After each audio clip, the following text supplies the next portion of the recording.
آقا کریم علیہ السلام نے ارشاد فرمایا کہ کون ہے جو مجھ سے یہ کلمات لے اور ان پر خود عمل کرے اور پھر آگے ان لوگوں تک پہنچائے جو ان چیزوں پر عمل کریں۔ تو بہت سارے لوگ جھولیاں پھیلا کے آگے بڑھ جاتے، لیکن علم کے لیے جو حرص حضرت ابو ہریرہ کے سینے میں تھی اس وجہ سے انہوں نے پہل کی اور آگے بڑھ کے عرض کی، حضور یہ خیرات میری جھولی میں ڈال دیجیے، میں خود بھی عمل کروں گا اور ایسے لوگوں تک پہنچاؤں گا بھی جو ان پر عمل پیرا ہوں۔ تو کہتے ہیں حضور نے میرا ہاتھ پکڑ لیا اور 5 چیزیں گنوائی۔ پہلی بات میرے حضور نے ارشاد فرمائی، اتق المحارم تکن عابد الناس، اللہ کی حرام کردہ چیزوں سے بچ جاؤ، تم لوگوں میں سب سے بڑے عبادت گزار بن جاؤ گے۔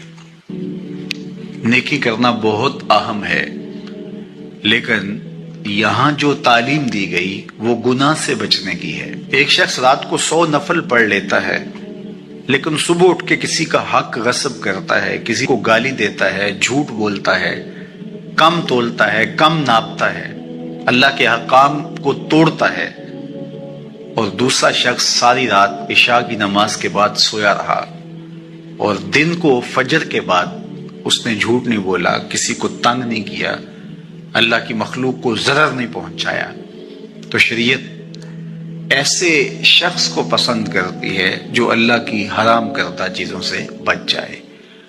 نیکی کی توفیق مل جائے، نفلی عبادات میسر آ جائیں تو بڑی بات ہے، لیکن اس سے بڑی بات یہ ہے کہ اللہ کی حرام کردہ چیزوں سے بچا جائے۔ دوسری بات ارشاد کی، وَرْضَ بِمَا قَسَمَ اللَّهُ لَكَ تَكُنْ أَغْنَى النَّاسِ، اللہ کی تقسیم پہ راضی ہو جا، لوگوں میں سب سے بڑا غنی تو ہوگا۔ دولت کی کثرت سے بندہ غنی نہیں بنتا، کتنے دولت مند ہیں، نفس کی کمینگی ہی ختم نہیں ہوتی۔ تو غنی اس وقت بندہ بنے گا جب اللہ کی تقسیم پہ راضی ہو گیا، اللہ نے جس حالت پہ رکھا اس حالت پہ خوش ہے کہ میرے مالک نے مجھے جو دے دیا یہ میرے لیے اس نے مناسب جانا، تو بس میں اس پہ راضی ہوں، میں اس پہ خوش ہوں۔ اور اگر انسان یہ نہیں چاہتا اور نہیں کرتا تو جہاں بھی ہوگا وہ مطمئن نہیں ہوگا۔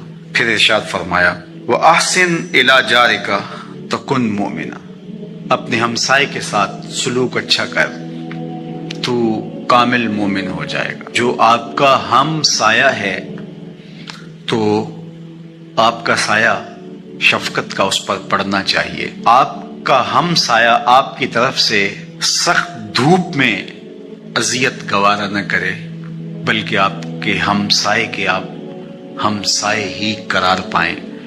تو آپ کے ایمان کی کسوٹی یہ ہے، آپ کے مومن ہونے کا معیار یہ قرار دیا گیا کہ آپ اپنے ہمسایوں کے ساتھ کیسے ہو۔ چوتھی چیز، وَأَحِبَّ لِلنَّاسِ مَا تُحِبُّ لِنَفْسِكَ تَكُنْ مُسْلِمًا، اگر تم کامل مسلمان بننا چاہتے ہو تو جو اپنے لیے پسند کرتے ہو تمام مخلوق کے لیے وہ پسند کرو۔ اب کوئی شخص یہ مزاج اپنی طبع میں راسخ کر لے تو معاشرے کے اندر شر، فساد، بدامنی، کسی کے حقوق کو غصب کرنا، کسی سے زیادتی کرنا، کسی کا برا چاہنا، سب کچھ ختم ہو جائے گا اور یہ معاشرہ جنت نظیر بن جائے گا کہ جو ہم اپنے لیے پسند کرتے ہیں وہ ہم اپنے دوست کے لیے، بھائی کے لیے، ہمسائے کے لیے، عزیز کے لیے، رشتہ دار کے لیے پسند کریں۔ اور 5ویں بات، وَلَا تُكْثِرِ الضِّحْكَ فَإِنَّ كَثْرَةَ الضِّحْكِ تُمِيتُ الْقَلْبَ، ابو ہریرہ زیادہ ہنسا نہ کرو، زیادہ ہنسنے سے دل مر جاتا ہے۔ مسکرانا تو سنت ہے، مسکرانا حضور کی عادت تھی، جس کی تسکین سے روتے ہوئے ہنس پڑے، اس تبسم کی عادت پہ لاکھوں سلام۔ مسکرانے کے بعد اگلا مرحلہ دہک کا آتا ہے، لیکن دہک کبھی کبھی حضور سے صادر ہوا اور کہا یہ حضور علیہ السلام سے صادر نہیں ہوا، تو کہے سے منع کر دیا گیا۔ دہک کبھی کبھی ہو اور تبسم آپ کی زندگی میں شامل ہو۔ اللہ اس حدیث پاک کا نور ہماری روحوں میں اتار دے اور ہمارے باطن میں چراغاں کرے۔ ٹھنڈا پانی ہے، میٹھا پانی ہے، کہا ہم نے روزہ رکھا ہے، اللہ دیکھ رہا ہے۔ ماہ سیام میں ہم پانی نہیں لیتے، اس لیے ہمیں یہ یقین ہوتا ہے تنہائی میں بھی اللہ دیکھ رہا ہے۔ یار جو اللہ رمضان میں دیکھتا ہے وہ غیر رمضان میں بھی دیکھتا ہے۔ پانی پینے لگو تو دیکھتا ہے، رشوت لینے لگو تو تب بھی دیکھتا ہے، آنکھ بھٹکے تو تب بھی دیکھتا ہے، خیال بہکے تو تب بھی دیکھتا ہے، سوچوں میں آوارگی آئے تو تب بھی دیکھتا ہے۔ یہ یقین تمہارے ساتھ اگر جڑ جائے کہ تمہارا رب تمہیں دیکھ رہا ہے تو پھر گناہ کرنا مشکل کیا ناممکن ہو جائے۔ ان اللہ خبیر بما تعملون، اور جو تم کرتے ہو تمہارا رب اس سے باخبر ہے۔ مت سمجھنا کہ وہ دیکھ نہیں رہا، تم کو چھٹی دے رکھی ہے تو اس کا یہ مطلب نہیں ہے کہ تم اس کی پہنچ سے باہر ہو یا اس کی نگاہوں میں نہیں ہو۔ تمہارے ایک ایک لمحے کو وہ دیکھ رہا ہے، ایک ایک ساعت کو ملاحظہ کر رہا ہے۔ بند کمرے ہوں یا مخفی غاریں، تم جہاں بھی تادے عیش دو تمہارا رب تمہیں دیکھ رہا ہے۔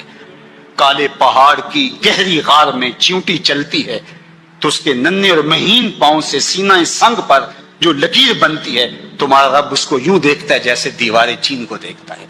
تو کیا وہ تمہارے اعمال کو نہیں دیکھتا؟ تمہارے ایک ایک عمل کو، تمہارے ارادے کو، تمہاری آنکھوں کی خیانت کو، تمہارے دل کے ارادے کو دیکھتا ہے۔ ایک ایک چیز سے وہ آگاہ ہے۔ وَلَا تَكُونُوا كَالَّذِينَ نَسُوا اللَّهَ، اور ان لوگوں کی طرح نہ ہو جانا جنہوں نے اللہ کو بھلا دیا، غافل ہو گئے، اپنی خواہشات کی زندگی گزارنے لگے۔ یہ جہاں مٹھا اگلا کس نے ڈٹھا، آرزوؤں کے نوکر بن گئے۔ جس طرح نفس اور شیطان ان کو چلا رہا اس طرح چل رہے ہیں۔ جو لوگ اللہ کو بھول گئے، اللہ فرماتا ہے اللہ نے انہیں ان سے غافل کر دیا۔